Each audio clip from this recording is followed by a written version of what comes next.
Hi hello నమస్తే welcome to RTV business. ప్రస్తుతం మనతో పాటు ఉన్నారు realtor oxygen founder doctor Nandi Rameshwar Rao గారు. నమస్తే అండి. నమస్కారం. గవర్నమెంట్ మారినప్పుడు రియల్ ఎస్టేట్ రంగంపై ఎటువంటి ప్రభావం ఉంటుంది? ఎందుకు ఉంటదండి ప్రభావం? ఏముండదా? చేంజెస్ ఏమి ఉండవా గవర్నమెంట్ చేంజ్ మీరేమైనా అయినప్పుడు? అబ్జర్వ్ చేశారా?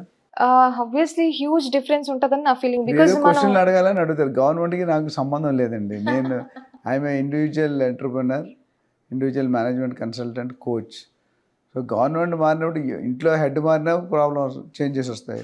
ఆఫీస్లో బాస్ మారినా చేంజెస్ వస్తాయి. గవర్నమెంట్ అన్నాడు ఆబ్వియస్లీ స్టేట్ లీడర్షిప్పే మారిపోతుంది కదా. లీడర్షిప్ అన్నాడు కొత్త ఆలోచనలు వస్తాయి.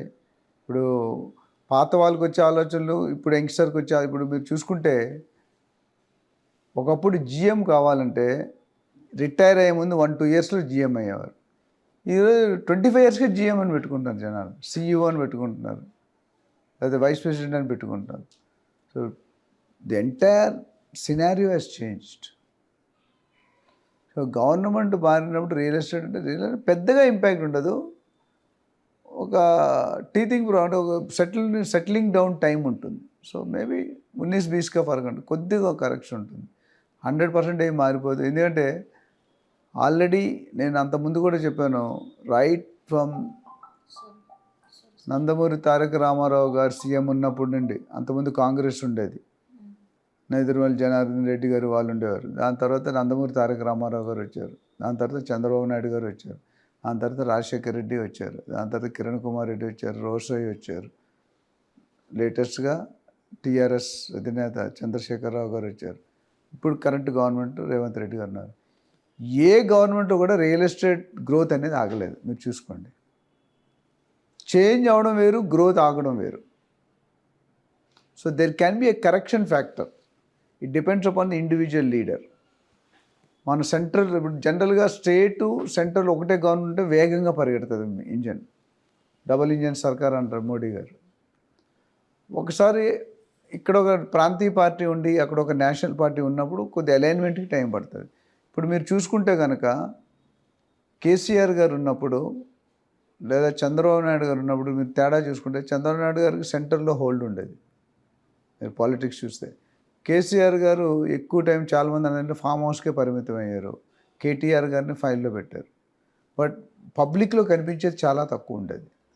సెంటర్ కానీ హైకమాండ్ అనేది వీళ్ళు సపరేట్గా కమాండ్, ఈయనే కమాండ్. హైకమాండ్ అనేది కాంగ్రెస్కి బీజేపీకి హైకమాండ్ ఢిల్లీలో ఉంటారు, ఢిల్లీ నుండి గల్లీ వరకు అని. సో హైకమాండ్కి వెళ్ళినప్పుడు వేరే ఉంటుంది. ఇక్కడ హైకమాండ్ లేకపోవడం వల్ల ఈ మూమెంట్స్ పెద్దగా లేవు.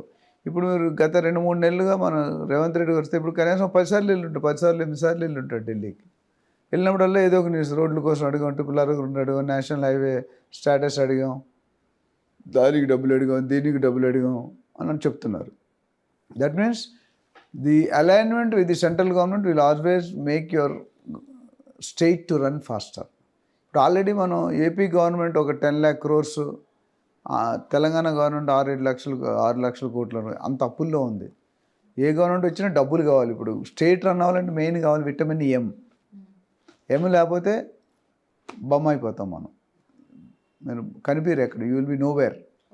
సో గవర్నమెంట్ వచ్చినప్పుడు కొన్ని మార్పులు, పెను మార్పులు చేయొచ్చు, మార్పులు చేయొచ్చు. ఆ మార్పులు చేసింది ఎంతవరకు పబ్లిక్ ఫ్రెండ్లీ ఉన్నాయి. ఇప్పుడు ఆడియన్స్, మీరు ఓటర్స్తో చాలా జాగ్రత్తగా ఉండాలి. Political leaders if they think over night they will step you down. దించేయాలంటే దించేస్తారు, ఎత్తాలంటే ఎత్తారు. రెండు వాళ్ళ చేతిలో ఉంది. అందుకని ఒక్కోసారి సామెత చెప్తుంటా, wife is a double edge knife అని. ఇక్కడ ఆడియన్స్ ఆర్ ఆల్సో రెండు పక్కల పదును ఉంటుంది. ఇఫ్ దే ఆర్ ఇరిటేటెడ్, కొద్దిగా అరోగెన్సీ లేకపోతే వ్యతిరేకత పెరిగింది అనుకోండి, next time you may not come. So అయితే హైదరాబాద్కు ఉన్న ఒక పాజిటివ్ పాయింట్ అంటే ఇట్ ఈస్ ఆల్రెడీ సెట్, మంచి స్మూత్ రన్నింగ్లో ఉంది. ఇప్పుడు మీరు చూసుకుంటే కాంగ్రెస్ ఓట్లు అన్నీ కూడా సిటీలో రాలే, ఎక్కడొచ్చాయి? అవుట్స్కట్స్లో వచ్చాయి. సిటీలో ఓట్లన్నీ బీఆర్ఎస్కే వచ్చాయి, టీఆర్ఎస్కి. ఎందుకు వచ్చాయి?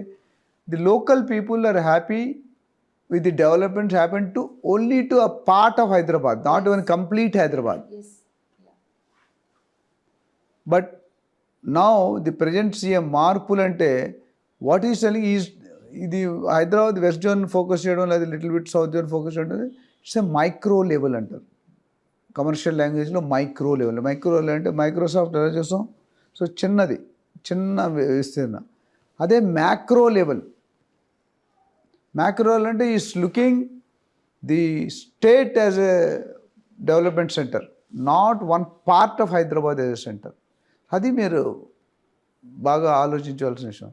సో రేవంత్ రెడ్డి గారు ఏమంటున్నారంటే, I'm going to prepare A master mega plan. అంతకుముందు 2007-8లో హెచ్ఎండిఏ మాస్టర్ ప్లాన్ 2030కి చేసాం. చంద్రబాబు నాయుడు గారు విజన్ 20 అని 2020 అప్పుడు చేశారు 90sలో. అంటే 20-30 years అహెడ్ చేస్తున్నారు. ఇప్పుడు లేటెస్ట్గా ఏమన్నారంటే present CM 2050 mega master plan for Telangana. Please observe this word. ఇందాక నేను మాట్లాడేది అంతా హైదరాబాద్, ఇప్పుడు తెలంగాణ మొత్తాన్ని 3 భాగాలుగా విభజించారు. ఒకటి urban area, suburban area, rural area. Urban area is up to ORR to RRR is suburban, and RRR to Telangana border is rural area. So, and every day for your information, 700-800 people are coming to Hyderabad from a different places, settling down in Hyderabad. So ఆ ట్రాఫిక్ని ఆపాలంటే, ఎందుకంటే అక్కడ growth లేదు. తెలంగాణలో వేరే ఏ భాగాల్లో కూడా growth లేదు, industrial corridor లేదు. గ్రోత్ కారిడార్ కింద చాలా డిక్లరేషన్, చాలా స్టేట్మెంట్ ఇచ్చారు, కానీ ఎక్కడ కూడా అమలు పరచలేదు. ఇప్పుడు ఓవరాల్ అయిన తర్వాత కొద్దిగా మూమెంట్ వచ్చింది. Everybody, the NRIs, the Middle East, south, Australia, UK, Japan, వీళ్ళందరూ కూడా people are looking at Hyderabad as a investment source. నేను బెంగళూరులో, చెన్నైలో సాచురేషన్ అయిపోయింది బాగా. And Hyderabad is expanding on all the 4 directions, north, east, west, south. And especially ఇప్పుడు నేను మొన్న సర్వే చేసి చూసుకుంటే, శంకరపల్లి, మోకిలలో 50,000, 45,000, 50,000, 60,000కి తక్కువ లేదు గజం. So middle class people cannot afford. ఇంకా మీరు కొన్ని గేటెడ్ కమ్యూనిటీస్లో వెళ్తే కానీ 70,000-80,000 కోట్ చేస్తున్నారు. కొద్దిగా 10% అయిపోయినా 60,000-70,000 అది తక్కువ అయితే దొరకలేదు. సో ఇప్పుడు ఈ గవర్నమెంట్ ఈ చేంజెస్, సాటిలైట్ టౌన్షిప్స్ తీసుకున్నారు, ఫార్మా విలేజెస్ తీసుకున్నారు.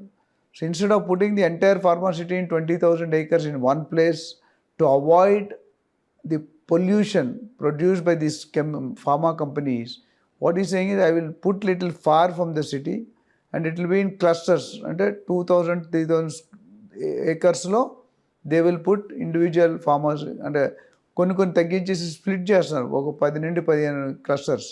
ఆల్రెడీ మీరు శాటిలైట్ టౌన్షిప్ చూసుకుంటే కనుక ఇబ్రహీంపట్నం, తురకపల్లి పైలట్ ప్రాజెక్ట్స్గా డిసైడ్ చేసి దానికి ఫండ్స్ అలిగేషన్ అన్నీ జరుగుతున్నాయి, ప్లానింగ్ చేయమని చెప్పారు. ఈ 2 సిటీలు ఒకసారి డెవలప్ అవుతాయి, దీని రెప్లికానే మిగతా సిటీలు అన్నీ ఉంటాయి. అంటే ఇప్పుడు డెవలప్ అయ్యే సిటీ అన్ని హంగులతో, లేటెస్ట్ టెక్నాలజీస్తో.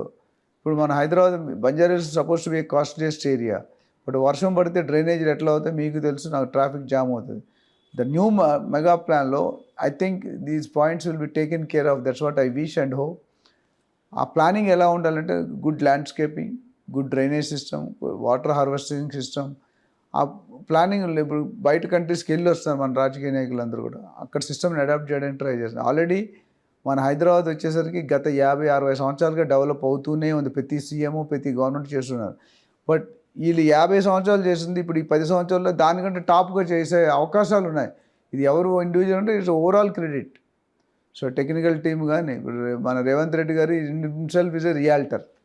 ఆయన కెరియర్ రియల్ ఎస్టేట్లో ఉంది. ఆయన ఆల్రెడీ ల్యాండ్స్ కొనడం, అమ్మడం, కన్స్ట్రక్షన్ చేయడం జరిగింది. So he has a fair idea on the real estate and the steps as of now. ఆయన సీఎం అయిన ఈ 70-80 రోజుల్లో, 90 రోజుల్లో he has taken some decisions. ఎప్పుడు కూడా సీఎం ఏదైనా డెసిషన్ తీసుకుంటే కొంతమంది నచ్చుతుంది, కొంతమంది నచ్చదు. మన హెడ్ ఆఫ్ ది ఫ్యామిలీ ఉన్నారంటే కొంతమంది నచ్చుతారు, కొంతమంది నచ్చదు. అది మనం ఏం చేయలేం. వన్స్ నేను సీఈఓగా ఉండేవాడిని. సీఈఓగా 5,000 కోట్ల కంపెనీ నడిపినప్పుడు టీలో షుగర్ తక్కువైతే నాకు పెద్ద కంప్లైంట్ వచ్చేది, సార్ టీలో షుగర్ వేయలేదు వాళ్ళకి ఇచ్చినవాడు అని. ఒక సీఈఓ ఏ లెవెల్లో ఉంటాడు, 1500 ఎంప్లాయీస్ చూస్తాడా, బిజినెస్ చూస్తాడా, షుగర్ చూస్తాడు. సో సీఎం కూడా అదే ప్రాబ్లం ఉంటుంది. But you have to go with the team. ఎవరైతే లీడర్స్తో పాటు కలిసి వెళ్తారో వాళ్ళు పైకి వస్తారు. నేనే లీడర్ అనుకుంటే మనం పైకి రాం.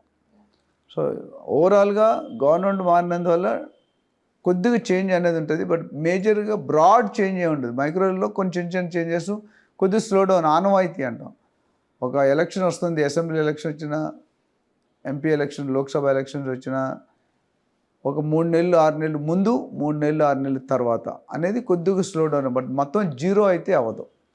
ఎక్కడ కూడా ఈ లాస్ట్ 6 మంత్స్లో మనం election code, assembly election code declare చేసిన తర్వాత ఇంతవరకు కూడా ఏ బిల్డర్ కూడా పబ్లిక్ గమనించాల్సింది, ఏ బిల్డర్ కూడా రేట్లు తగ్గియలేదు, అట్ ద సేమ్ టైం రేట్లు పెంచలేదు. సో ఏదైతే ఆర్టిఫిషియల్ జంప్స్ అయినాయో certain reasons, political reasons, business man reasons వల్ల కొన్ని జాగాల్లో కోకాపేటలో 100 కోట్లు అనేది it's not a fact. First time auction చేసినప్పుడు 30-35 కోట్లకు వచ్చింది. సెకండ్ టైం 60-65 ఉండాలి, బట్ 100 కోర్స్ చేశారు. బట్ హైప్ అది 100 crores builder and unlimited FSI ఇవ్వడం అనేది చాలా danger. There lot of other disadvantage, ఇంకొక వీడియోలో మాట్లాడదాం హై రైజ్ వల్ల ఏం ఇబ్బందులు వస్తాయనేది. ఇవన్నీ చూసుకుంటే ఓవరాల్గా గవర్నమెంట్ విల్ బి చేంజ్ అయిన తర్వాత 3 నెలలు అన్నది it will back on the track and it continue to grow.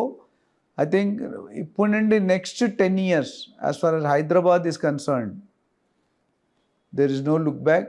Investments are coming. Even జనవరిలో కూడా దాదాపు 5,000 రిజిస్ట్రేషన్స్ అయినాయి. జనవరిలో కూడా 3,500 కోట్ల దాకా ఇన్కమ్ వచ్చింది. ఎస్, యా, చాలా చాలా చాలా informative interview today. Thank you so much for your time అండి. థ్యాంక్ యూ అమ్మా. మరో ఇంటర్వ్యూలో మళ్ళీ కలుసుకుందాం. Until then keep watching RTV business. మరిన్ని వీడియోస్ కోసం ఛానల్ ని సబ్స్క్రైబ్ చేయండి, లేటెస్ట్ అప్డేట్స్ కోసం వాట్సాప్ ఛానల్ ని ఫాలో చేయండి అండ్ లింక్ డిస్క్రిప్షన్ లో ఉంది.